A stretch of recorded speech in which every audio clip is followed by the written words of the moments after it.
why the importance of the why is such a big deal if you want to change your habits permanently. And just to recap quickly, you need to have a big enough why, because when you have a big enough why, you basically do a sales job to your brain. You start rewiring your brain, and then you increase your chances of actually being able to keep the new habit that you want to implement. So of course, my focus is on health.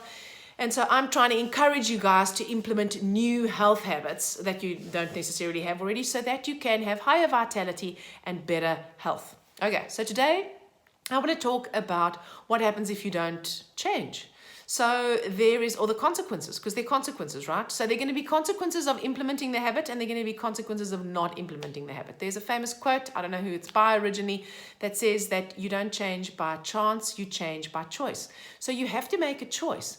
But the problem with that is that you can make a choice and you can start something new. How many of us have done that? You can start something new, you harness your discipline, you get going, and then you fall off the wagon, I don't know, a month, 2 months, a week, 3 days, 2 days, it doesn't matter. You basically fall off the wagon and you revert back to your old habits. So I'm trying to get us to get into a place where we can actually prevent that from happening, so that we can actually all move forward with better health rather than failed attempts. Okay, so when you focus on the why, you have a lever pulling you from the future, because that's what you're aiming at. It's like you're focusing on the goal and what you're going to get if you implement the new habit. And that is a pull, as I said, from the future. If you focus on what will happen if you don't make any changes, then that is not just designed to give you a buzzkill, but what it is designed to do is to actually be a reality check. It's a reality check of what is going to happen relative to your health, because we're using health. It can be anything, relative to your money, relative to your relationship, anything you want to change. But for the sake of making it easy, let's talk about health. So what's going to happen to your health if you don't make any changes? What's going to happen to your health if you don't implement those new habits that you think are going to get you closer to your goal? Well, you might go, but Loretta, that's like focusing on the negative. We don't want to do that, do we? Well, of course we want to do that, because focusing on the negative is not necessarily focusing on the negative. It's actually getting a reality check. So focusing on the why, that's where you want to go. That's the dream and the goal. But what about where you are right now? And so the negative consequences give you an idea of where you really are right now and what's going to happen if you stay here. So let's say, for example, that you eat a slab of chocolate every day and you drink a liter of some sort of fizzy drink every day. At some point, it's going to start impacting your health negatively, right? So it's going to make you tired, it's going to make your skin break out, it's going to make you grumpy, it's going to affect your digestion, it might give you heartburn, it's going to make you fat, it might increase your risk of diabetes. Any one of those things is going to give you brain fog, right? Or it can make you hyper. So the consequences of not changing your habits means that all of those things are potentially going to happen. And that's a reality check. And you might go, yeah, well, I know it's not good for me. That is different to when you actually physically sit down and you write it down. Every time you write something down, you're making upwards of like 10,000 connections in your brain. When you just think about it, you're making very few connections at all. So the writing down is really significant, because it takes it from your mind and actually starts myelinating pathways in your neurology so that it becomes part of your body. And that's really what you want, because then it becomes an internal inspirer as opposed to an external motivator. Right, so how do you do this? Well, every single morning.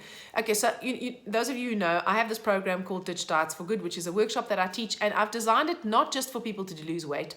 I've designed it for anybody who wants to improve their health and vitality, because it has a few simple rules that is not as overwhelming as complicated diets that you have to follow. And if you follow those simple rules, you are going to become your own health authority, and we're going to be able to work out your own diet for yourself. You're going to need me to tell you what to eat and when to eat, because you are going to do it listening to the signals of your body. So every day I actually do ask myself, what are my goals for today? What do I actually want to get done today? Or let's just say that I've got to go to work and I've got 6 patients.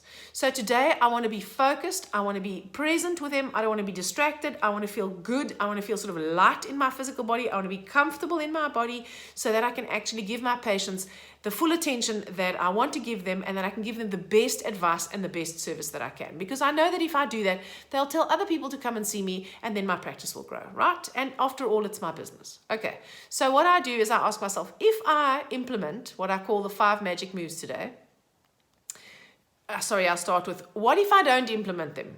What's going to happen? Well, all I have to do is go back to before I did this.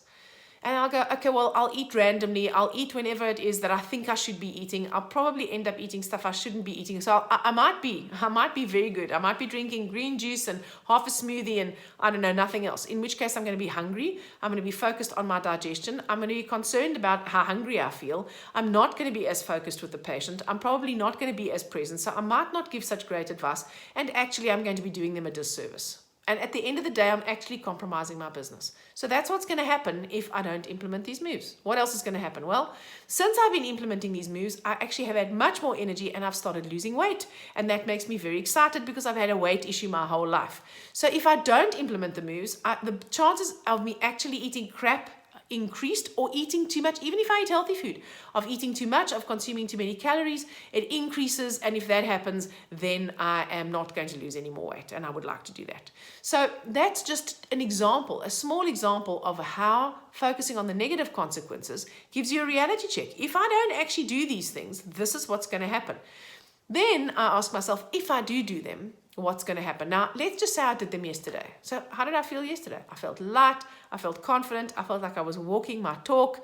I felt like I was present. I didn't have to worry about whether I was hungry or not hungry, or whether I had indigestion or what.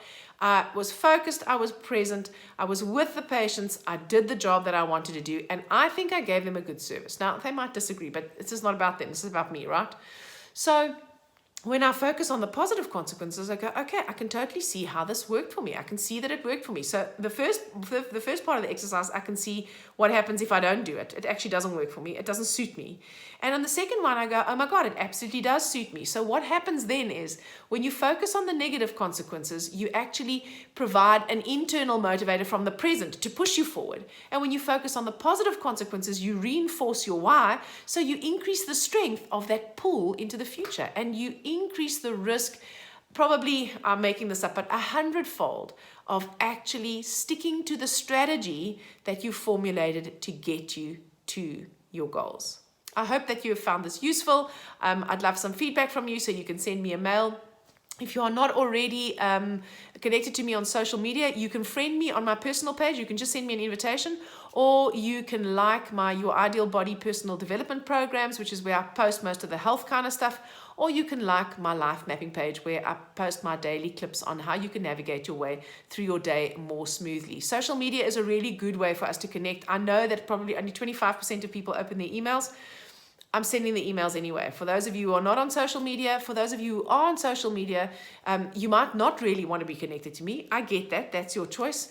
But if you do, and if you want access to health information, quick tips, health tips, energy tips, whatever, what's happening, then please connect with me on social media. I would really, really appreciate it, and I'd love to see you there.